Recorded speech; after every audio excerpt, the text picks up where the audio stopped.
Les daremos 2 minutitos más a los demás participantes que se registraron.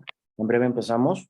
Muchas gracias. Y como dijo Lisa, si quieren apagar su cámara para que no aparezca el nombre de Lisa, lo pueden apagar. Las preguntas las vamos a hacer al final del webinar. Y si quieren cambiar su nombre, en la pantalla donde aparece su nombre como Lisa, hay 3 puntitos, los abren y pueden ahí cambiar su nombre. En breve estaremos comenzando. Muchísimas gracias por acompañarnos.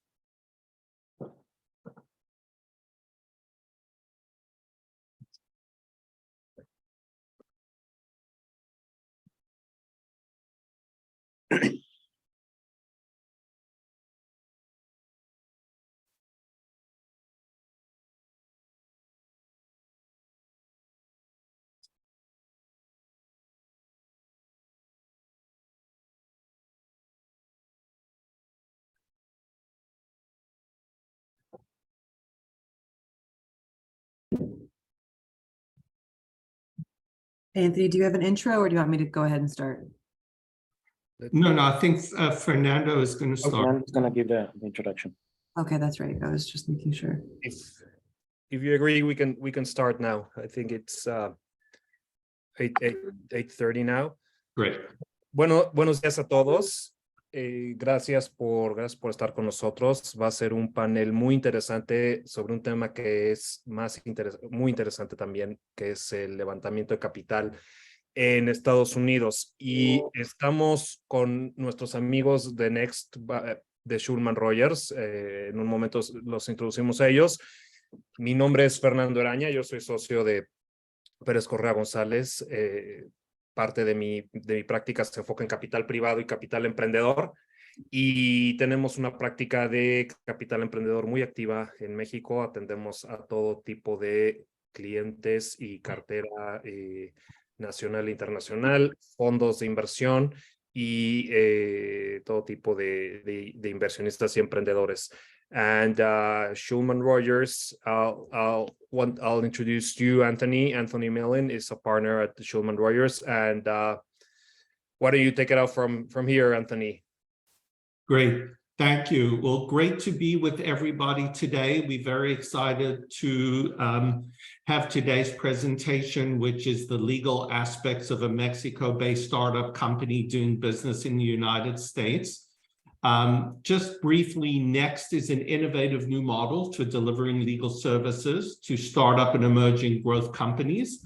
We offer predictable legal fees through dozens of fixed price packages, which have been specifically designed for startup and emerging growth companies.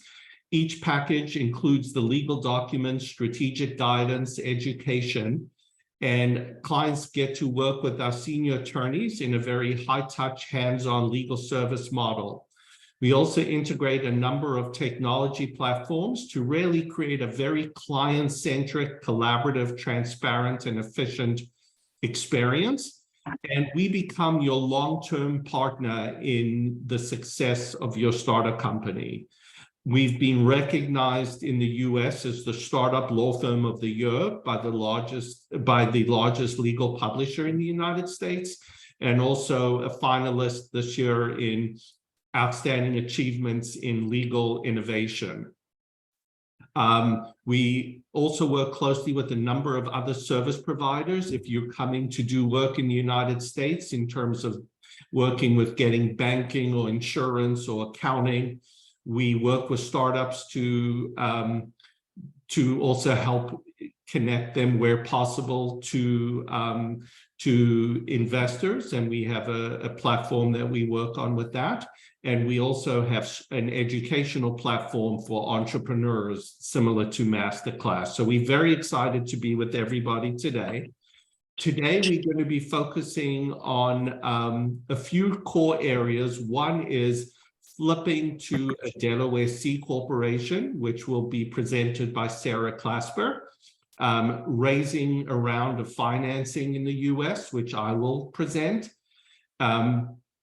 Equity incentive plans, if you're bringing on consultants or employees in the US and you want to get equity incentive plan grants to them. And then immigration by Alexandra Mikhailov, and the equity incentive plan will be with Larry Bard. So with that, I'm going to hand this over to Sarah, and we'll get started. Hi, everyone. Nice to meet you. I'm Sarah Clasper. I'm part of the next team at Shulman Rogers, and our team has experience on flipping foreign entities to the U.S. And I'll give some background on how that would work. So a current Mexico company would come to the U.S. To become a subsidiary of a Delaware C Corp. And the mechanics of doing that would be an exchange of those founders' stock in the Mexico company for stock in the Delaware C Corporation. And through that exchange, the Mexico company will become a wholly owned subsidiary of the U.S. Delaware Corporation. Now, I just talked about how you do it, but it's also important to know why you may want to. Many investors will say to us, we don't want to invest in anything but a C Corp. It's complicated when you do the LLC structure on how pass-through treatment through taxes and investments will work. A C Corp is very streamlined. People are familiar with the documents. They have standardized operating procedures. And basically anybody that wants to take in outside money with outside investors, the best suited entity for them is a corporation. Another thing, this slide goes through some other high-level reasons. So incentive stock options are the U.S. equity incentive form that we give to employees, and they're much more straightforward in corporations as well. And similarly, shares in a corporation are easier to transfer than interest in an LLC. So then there's tax treatment under 1202 if the corporation qualifies as a qualified small business, and we work with our companies closely to determine whether they've already, if they come to us a little bit later on, we see whether they've been in compliance with this IRS requirement, and then we help guide them to stay within the rules. You can have a significant because there will be no tax on the gain because you got the shares in the company to when you sell for the founder, for those that own their equity outright. Another thing, so later we'll discuss raising money, but one important part about corporations are there's a standard documentation set for when you get to your big money raising. There are small raises that in notes and safes, but when you get to a price round where you are selling actual stock in your company, there are these long form documents provided called MVCA, and they all of our deals involve these documents. The lawyers are very familiar with the documents, so negotiations tend to be hopefully and usually streamlined because everyone knows what the market terms are for this and where you can kind of negotiate and where it's not worth it negotiating. There's footnotes that explain why the provisions are written as they are, and so it really helps kind of everyone understanding what they're doing when they're investing in the corporation and what's going to happen next as the company grows and expands. So also just more background on Delaware. In Delaware, they're known to be very favorable to corporations. They're familiar with disputes. So if you were to go to Maryland down the street with a corporate dispute, you may get a judge that understands kind of the complexity of a commercial business dispute, but you may not. Some may have family background, some may have, and of course they're taught to learn everything. But in Delaware, it's well known that those judges are familiar with corporate law in a way that helps efficient adjudication of disputes. So as it says here on the slide, they have cases and laws that are well established and well known. And in fact, many other states look to Delaware to understand how to interpret or how to guide them to reach certain decisions in corporate disputes. And back to this idea about the outside investors, they're familiar with Delaware. They want to invest in a Delaware corporation. They want Delaware to govern the laws and any disputes or anything that could come up with the business in terms of, there's also taxes that Delaware has that are favorable to the company versus other states. Okay, and then, so there's a question here, if you're an LLC, should you convert or merge into a corporation? Many of our clients come to us as LLCs. When they first start out, the internet might say an LLC is very easy and the pass-through treatment could be attractive because the taxes will go down to the owners, but often when they start to get these outside investors and they'll say, well, now I need to convert. Can you please help me figure out how to do that? And we've dealt with many conversions into Delaware C corporations and are familiar with the straightforward statute and how to do that.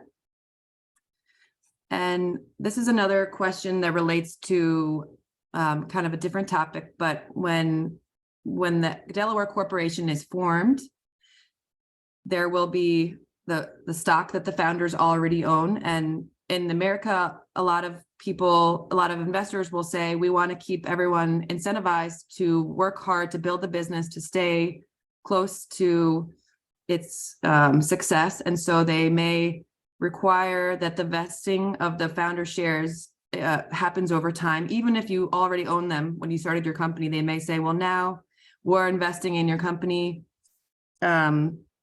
and we would like you to reverse vest. And here, this question actually relates to if there's more than one founder, it's also nice to have that protection where you keep everybody incentivized. You know, sometimes people may want to leave or they have a different business venture. So maybe they don't need to have the same ownership as someone who has put in more time and effort and dedicated, you know, themselves to this company. And so often vesting will be over time. We usually see it over times. We'll say you need to stay with the company for a year, and then at that year, you'll get 25% of your stock. And then we often see it monthly after that. A year is usually a nice amount of time where someone has committed to the business. And then along those lines, in the US, there's something called an 83B, and this is a tax point. But when you're given shares in the US and they are subject to vesting, you can choose to say, all right, please tax me on all my shares now. I'm not sure how much they're going to be worth next year or in a month or in 2 years. So I'm going to take the risk on this lower value now and pay tax so that I can reap the benefits of those shares growing exponentially, which hopefully they will over the next 2 or 3 years. And almost everyone we work with does go ahead and file that 83B. And sometimes some of our companies are farther along and they do have to pay some tax, actual, you know, write a check to the IRS to pay that amount if there's value in the company. Many times the early stage companies have a lower value and it's not too high of an amount that the 83B. These are some of our documents for Delaware corporations. Certificate of incorporation is a document filed with the state of Delaware to file, and so the Delaware will recognize your corporate entity. One important note, if you ever are thinking about this process, we like to check the names first because many have been taken. And so it's a good first step before we go ahead and do everything else to make sure we have our name all set.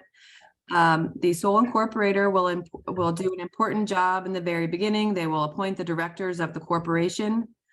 And so the incorporator incorporates the company and appoints the directors and then hands it off to the directors who will begin their standard operating procedures, as I said, that people are familiar with. They will hold a meeting to set up a bank account, to appoint officers, to set their principal office, and do all the corporate formalities that you see in the beginning of a corporation. The bylaws are another corporate governing document that are relatively standardized under Delaware law that we use for our corporations. These subscription agreements are the documents that where the founders or other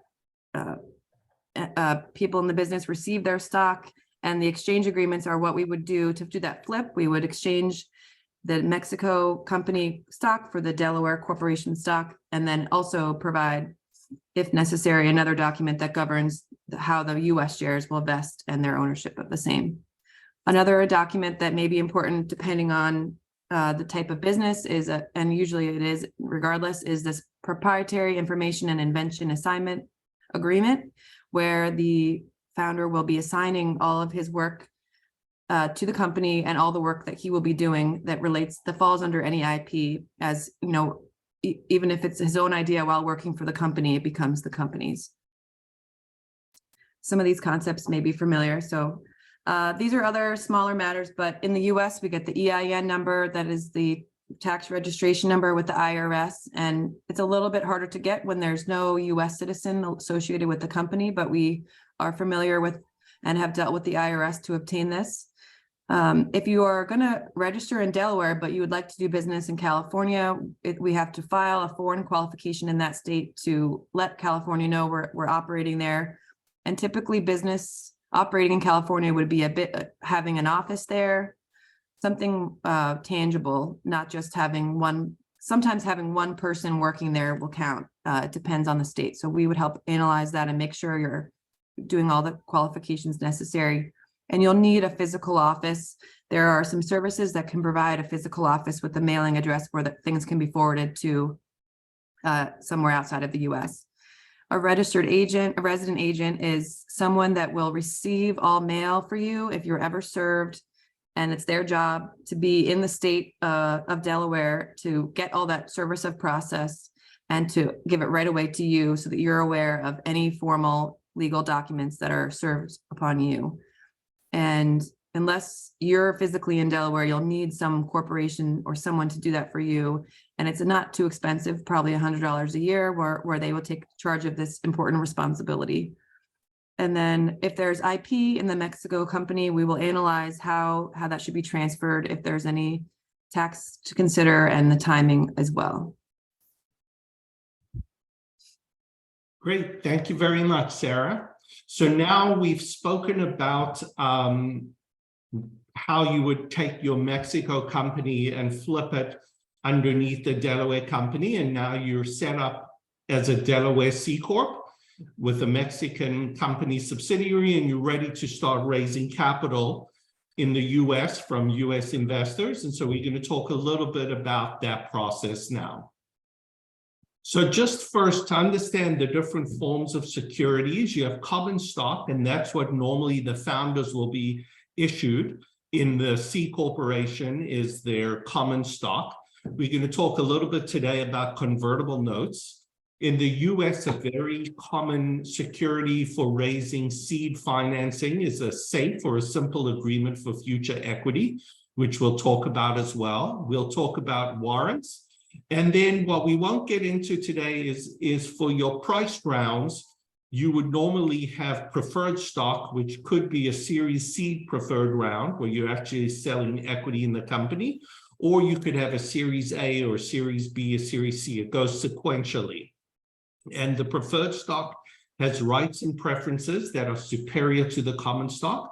It also comes with protective provisions that protect the investors, since they'll be minority owners owning less than 50% of the company. Maybe initially they own 10 to 20%.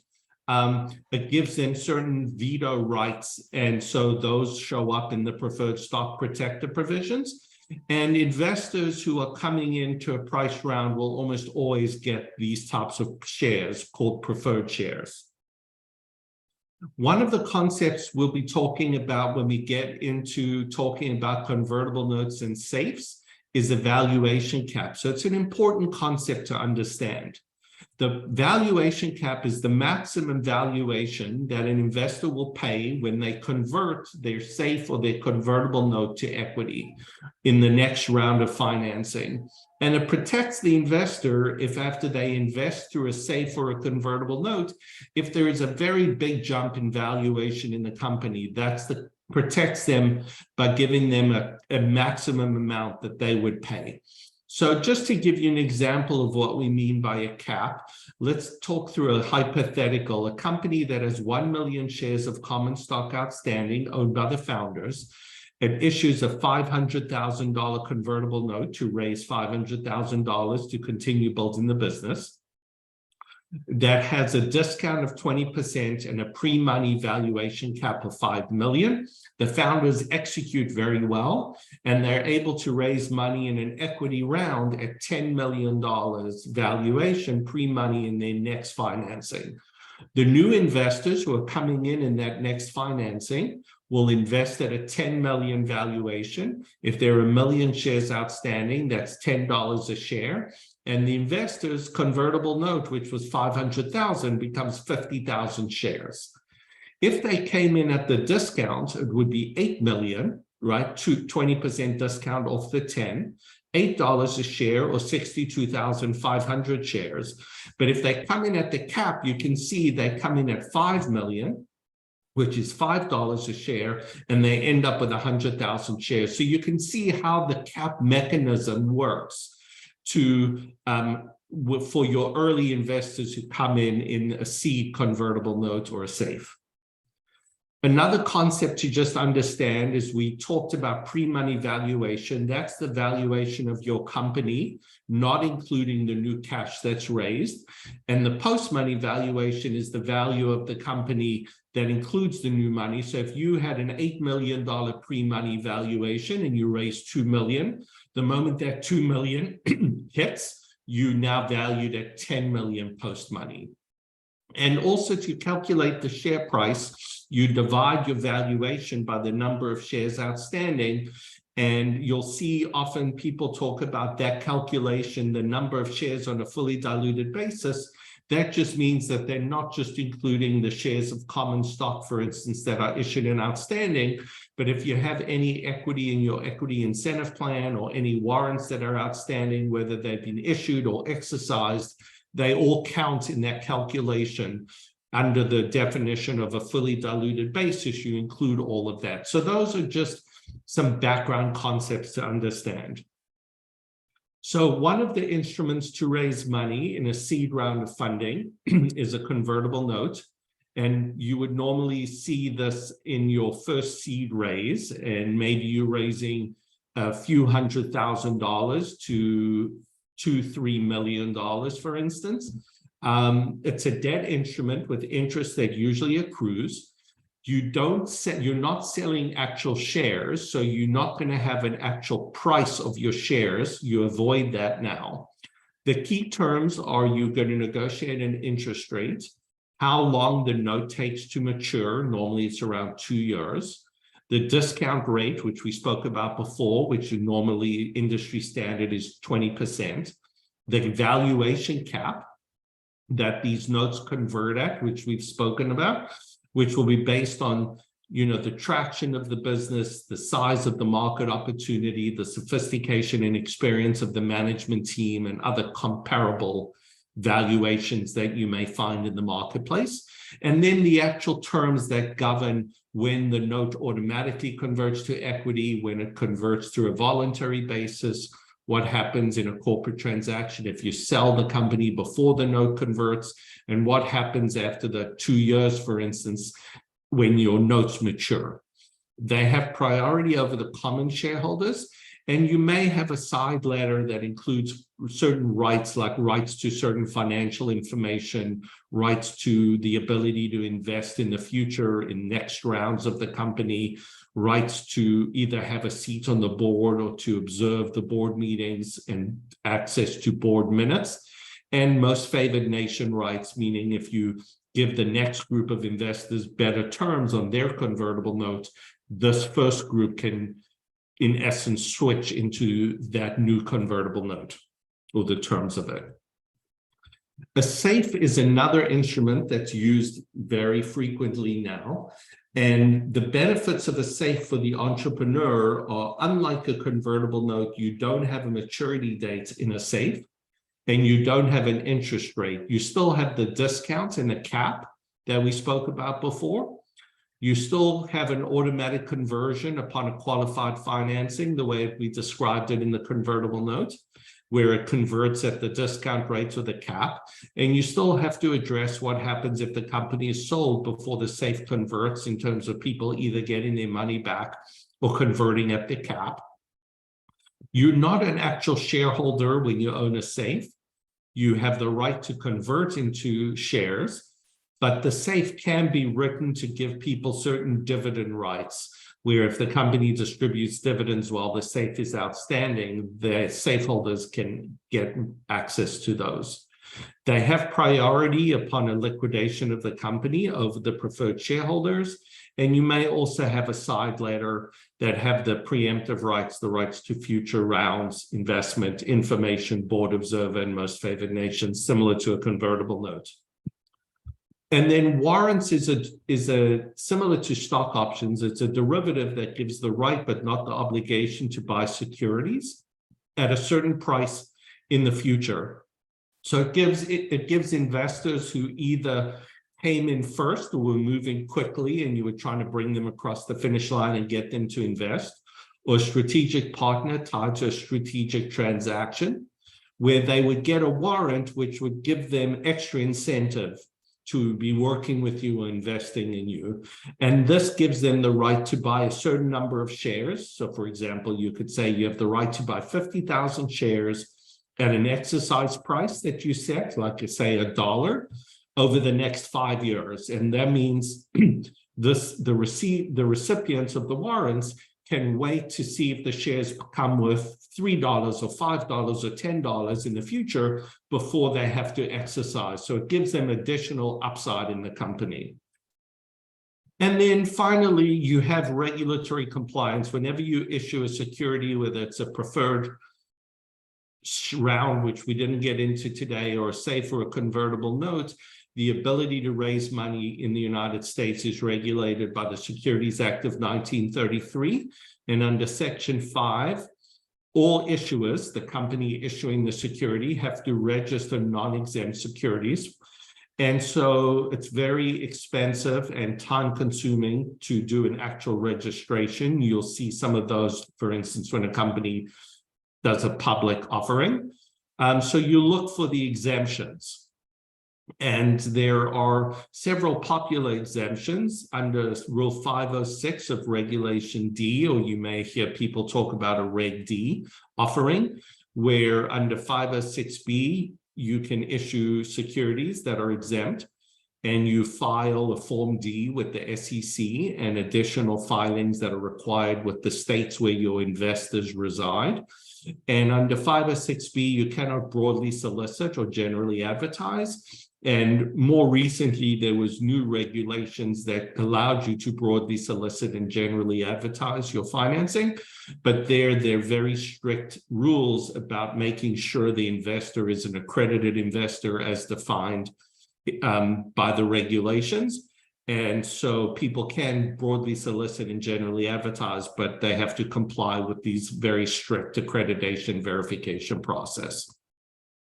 And then Regulation S provides that offers and sales of securities that occur outside of the United States are exempt from registration. So if you have a foreign investor investing in a US company, Regulation S is another mechanism, another exemption. So that covers some of the key concepts around raising financing. And now I'm going to hand it over to my partner, Larry Bard, who will talk about equity incentive plans. Thanks, Anthony. For most early stage companies, cash is an extremely valuable commodity. So some form of equity compensation is used to pay employees, consultants, advisors, and directors. We're going to talk this morning about the two most common forms of equity compensation, which are stock options or some form of restricted stock. As picking up where Anthony left off, all issuances of securities in the United States need either to be registered, and as Anthony mentioned, our early stage clients are not doing IPOs, so they need to rely on an exemption from registration. Unlike the exemption that Anthony referred to, Regulation D, which generally requires the purchaser of the securities to be accredited investors, either high net worth individuals or high income individuals. That's typically not what we're relying on for employee equity. There are other exemptions in the United States that we generally rely on for issuances to employees. It is important to note, as a Mexican company, the exemptions that we're talking about for employees would be for exemptions to issuances of restricted stock or stock options to your U.S. employees. To the extent you have employees in Mexico or other countries, you would need to speak to lawyers in that country to confirm both that the issuance is permitted and the form of documentation that's being offered is allowed. We'll switch to the next slide here, Anthony. And then the first type of equity compensation that we'll talk about is the stock option. Stock option is very similar to what Anthony referred to as a warrant.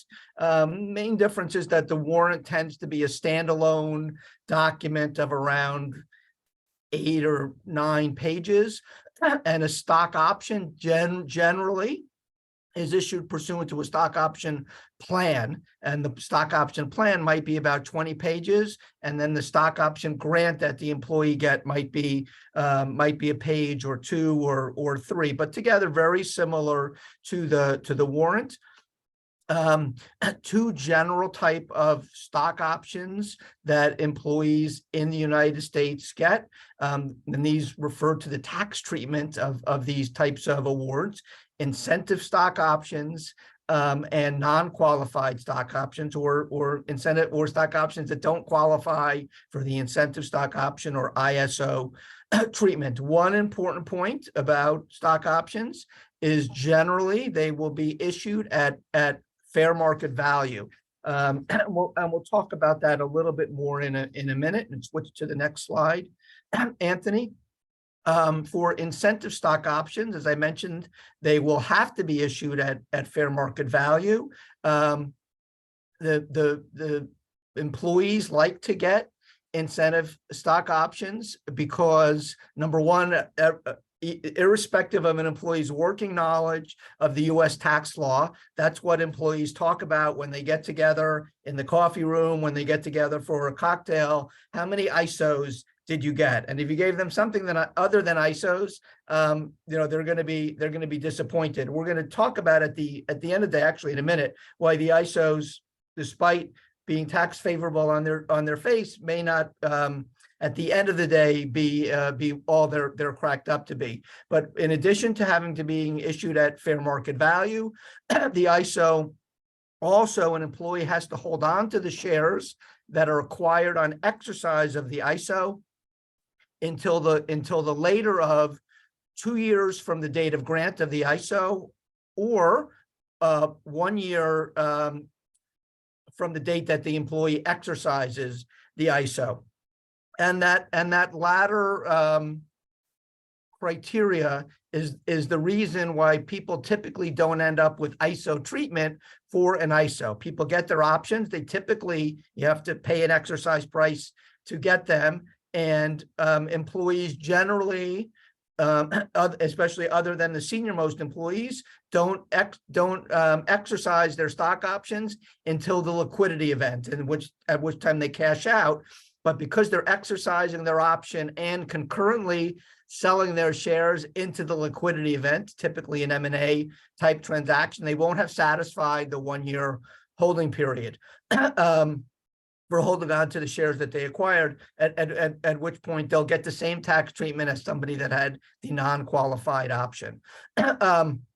But in all events, the main benefit of the ISO, should you qualify for the criteria, is there's no tax when the award is granted.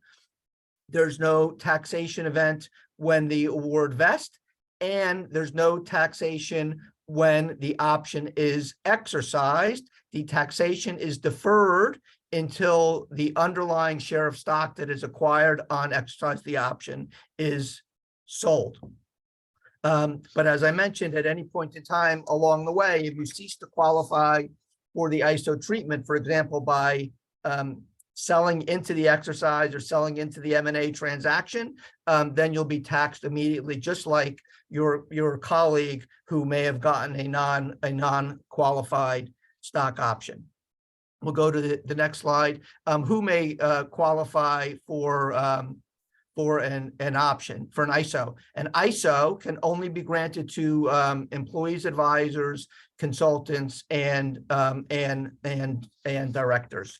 If you get a non-qualified stock option, if the exercise price is less than the fair market value, you will be taxed on the date of grant on that spread.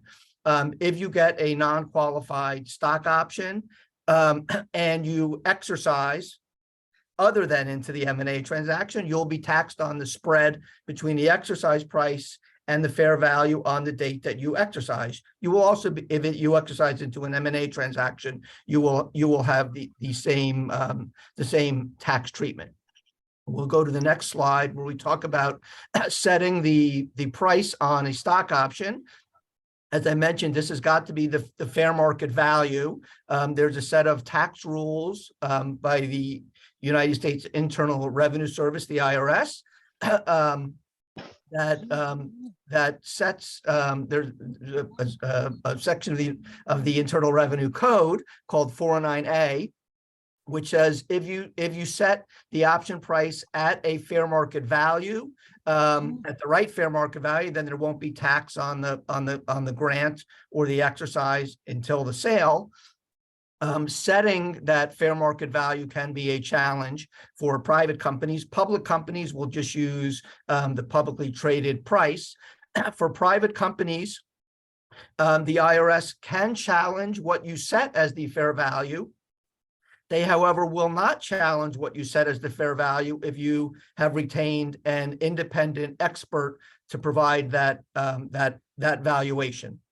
And there's a number of valuation firms that we work with that help our early stage companies for a relatively low price set that 409A valuation.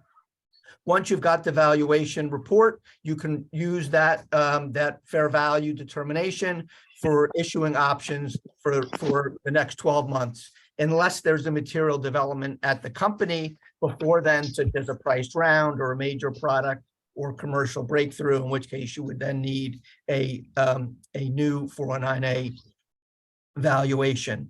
The other type of equity compensation that is fairly common in the United States, Sarah alluded to this, is restricted stock awards. Unlike an option, a restricted stock award is an issuance of an actual share of stock to an employee. The same exemption that I mentioned that's available in the US for the issuance of the option is available for the issuance of the restricted stock.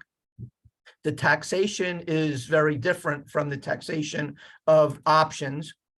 When you get restricted stock, the general rule is that you will be taxed on the fair value of that stock on the date that it vests.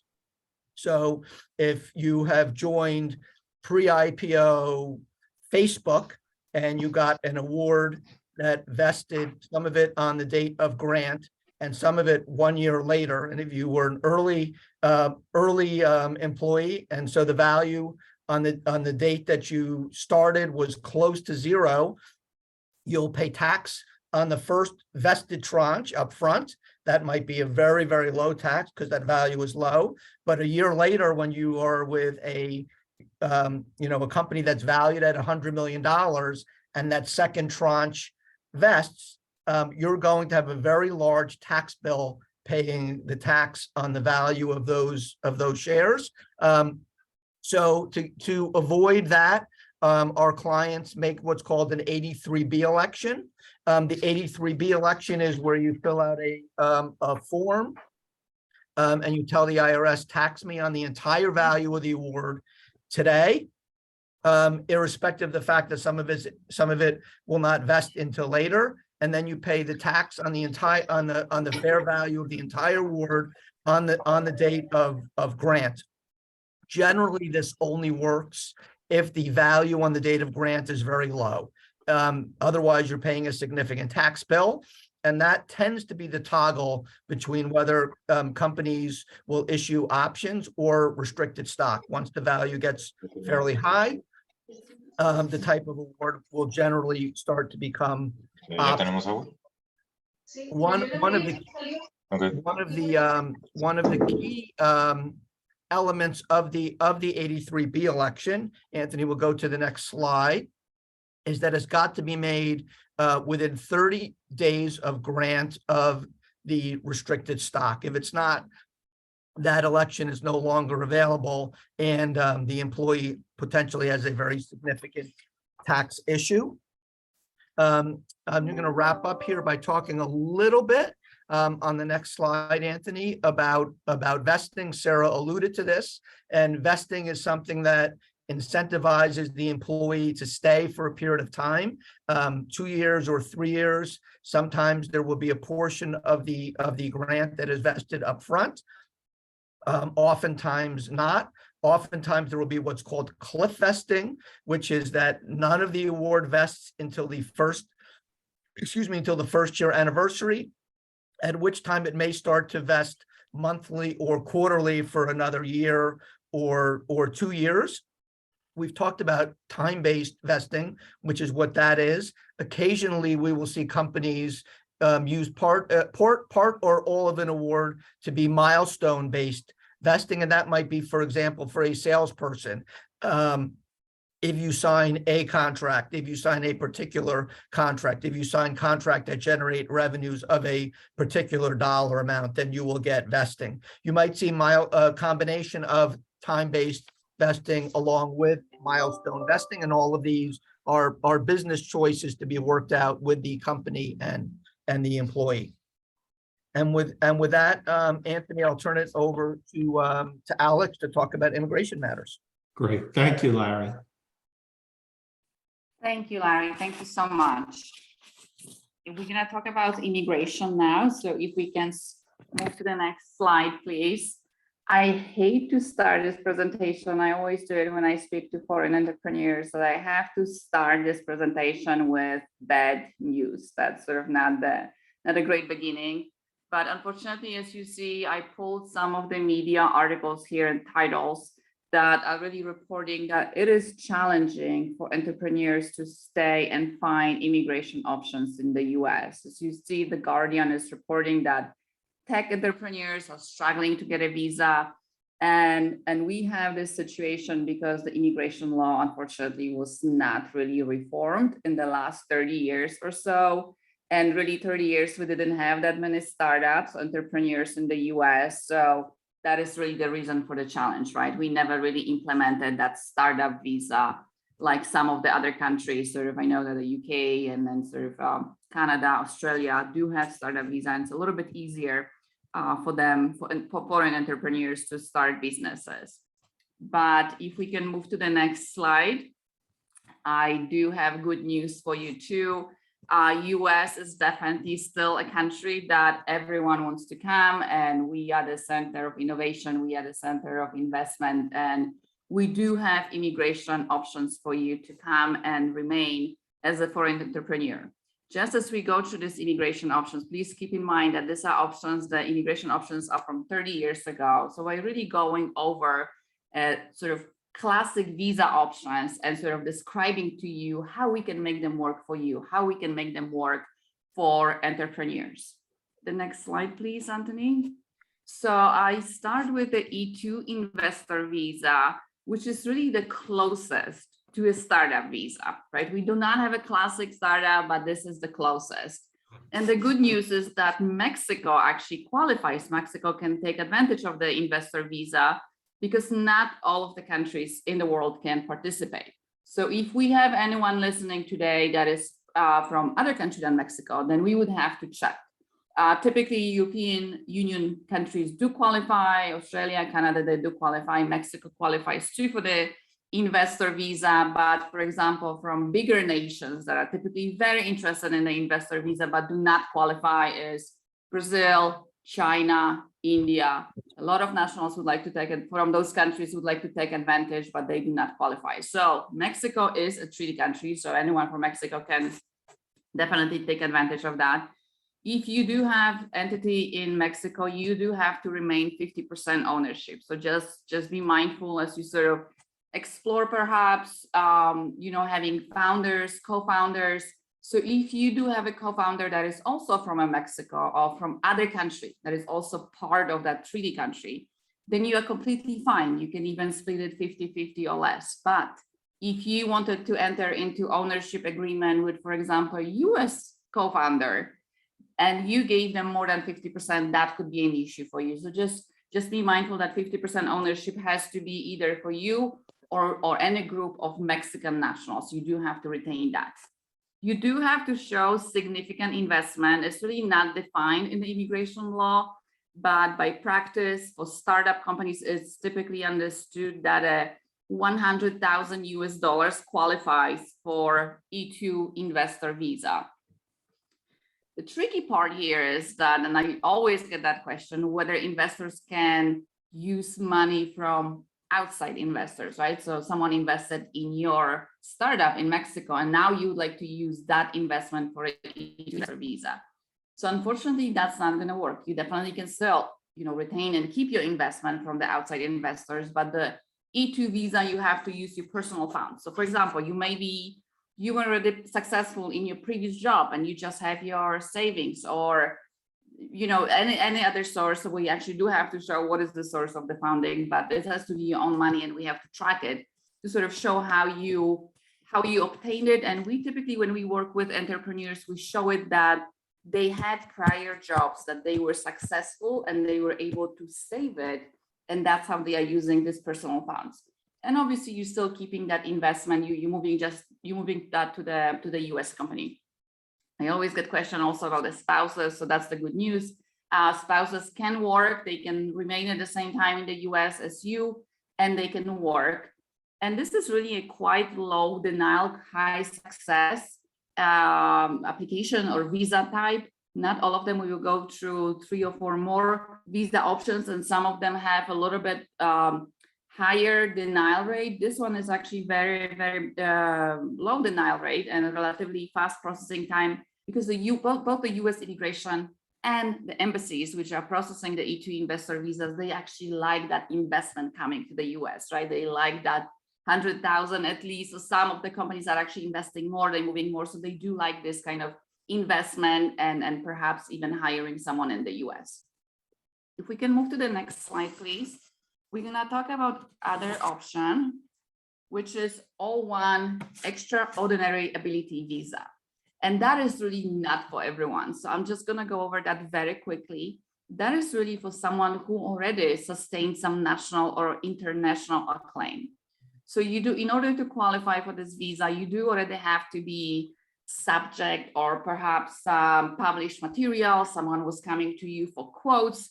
This typically works when perhaps you had a startup in Mexico or any other country, and that startup already was extremely successful. And then suddenly a lot of people were coming to you for interviews, for quotes, and then you were appearing, in speeches, or you were invited to speak. So you really have to show that you were already very successful. This could also be with your previous company or previous job.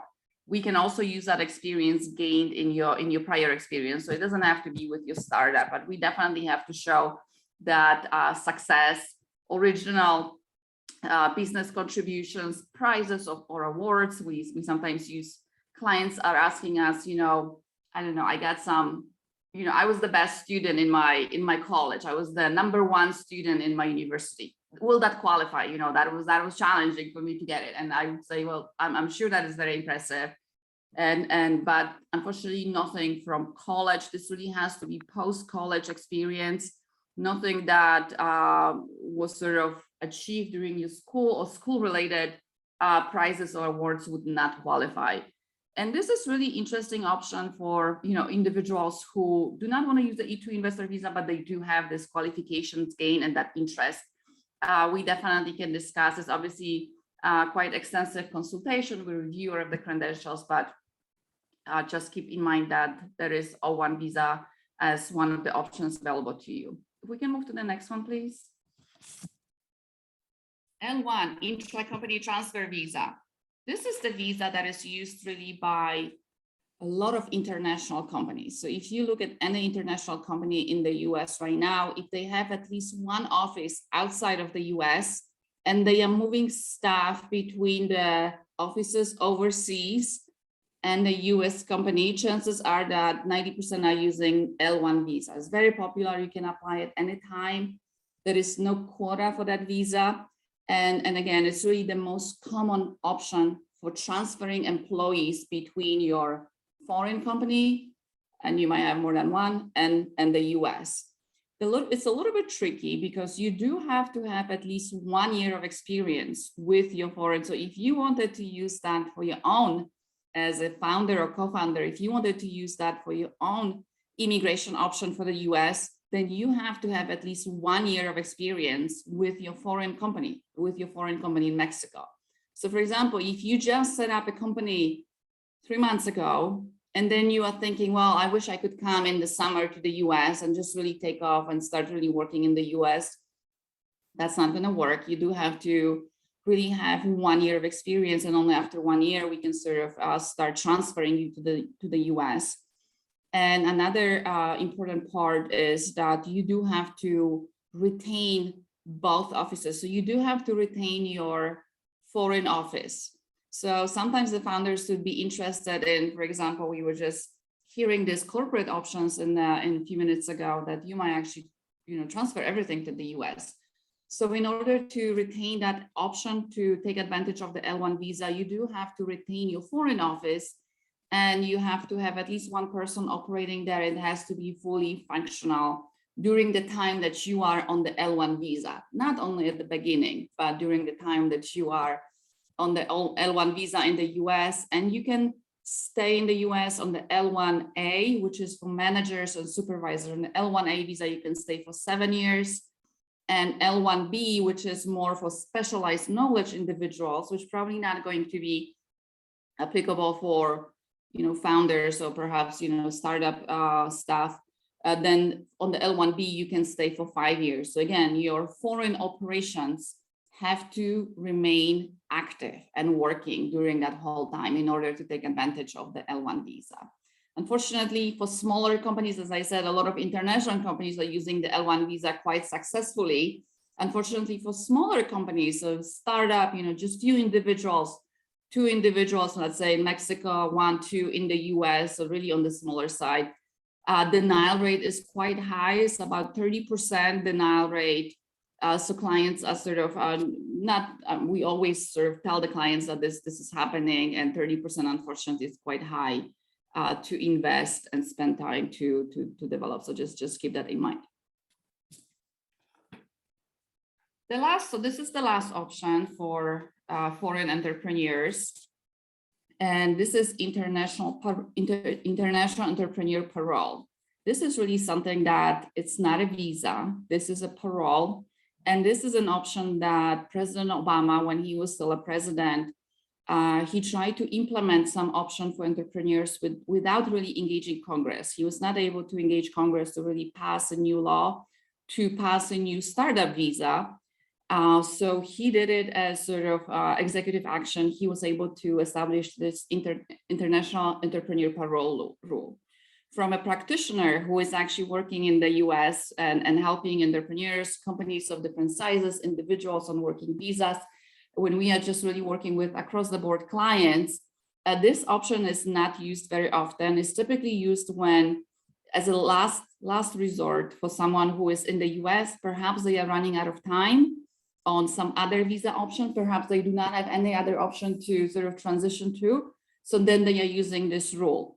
But just to describe, perhaps that could be of interest to someone, you also have to retain substantial ownership. It's a little bit different, it's only 10%. So it's definitely much easier to enter into some sort of agreements with co-founders or different individuals making different arrangements. You can stay for 2.5 years and then you can extend it, but avenue to change to another visa option or change to a green card is very limited without sort of going back.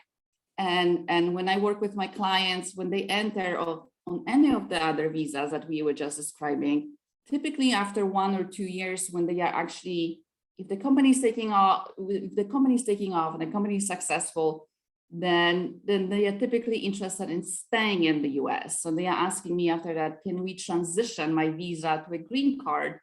In any of the previous options, we can do that. We can transition your visa to a green card. This one, unfortunately, does not allow you to transition to a green card, so temporary option. The investment here is a little bit higher, is at $265,000 US, but you can completely use any time. So unlike with the E2 visa, this one you can use the outside investors that just invested in your startup. The only The only condition is that it has to be US-based investor. So you really cannot use someone from outside, from Mexico, different countries. So it has to be from a US base. And it's required to show significant public interest. We typically show it by sort of working with a client to prepare a business plan and showing potential for rapid growth. So if we can show that, for example, your startup with the investment that already received, in the next 3 to 5 years, you have a plan to hire, I don't know, at least a few US workers. There's really no specific numbers. There's no requirement to hire, I don't know, 5 or 10 of them. But if we can show that your business plan is really indicating that you're going to be hiring some US workers, that is really how we can documenting that public benefit interest. So this is really not that challenging to meet. So this is the last option. Right now, I will pass it back to Fernando to start the Q&A session. Thank you. Thank you very much. And please send us your questions to the chat. We'll have a couple of minutes to do questions. 2 things. We're happy to give you this presentation. Just ask for it at our marketing email, and we're going to put that in the chat shortly. Or feel free to contact Anthony or myself directly. So please shoot your questions.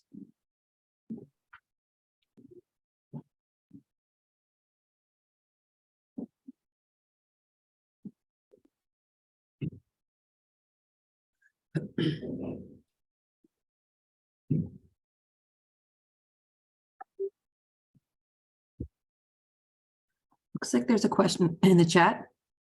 Yeah. Oh, maybe just a message about. No, it's just a message. Well, I think I'll make one, and it's something that I get asked a lot. Anthony, what is better to use in the US? And you did mention something during the presentation, a C Corp or a LLC. How do you choose which one? You're on mute. Sorry, as we mentioned, and happy to talk a little bit more about it. What we find is if you're coming to the US with the purpose of bringing in investor capital, particularly institutional investor capital, they're going to want to see this as a C Corp, a Delaware C Corp. So, a lot of times if the goal of the company in Mexico is to move to the US to access customers and investors in the US and potentially growing out the US operation to bring in employees. There are benefits that we spoke about in terms of what the investors look for, which is the C Corp, the benefits of a stock option plan is important as well. For being able to give incentive stock options versus unit appreciation rights in an LLC. So I would say if you're coming to the US with the goal of raising capital, you're going to be a C Corp. Right. And maybe the flip side of that is sometimes we see companies from outside the US that just need for their counterparty wants them to have a US contracting vehicle. And so in that case, people may be very well to keep what they've got in Mexico or their home country and set up a subsidiary that could be either a corporation or an LLC. In that case, it doesn't matter quite as much.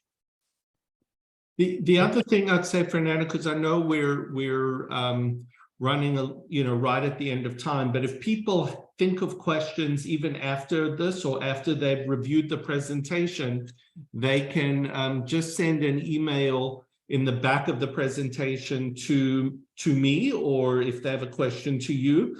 Sometimes there's a lot of information we covered today, and sometimes you need to kind of digest the information and process it, and then you start having questions on it. So, feel free even after today's presentation to send us questions that you may think of after you review the PowerPoint presentation that Fernando will be sharing with Anthony, you. it looks like there's one question in the chat.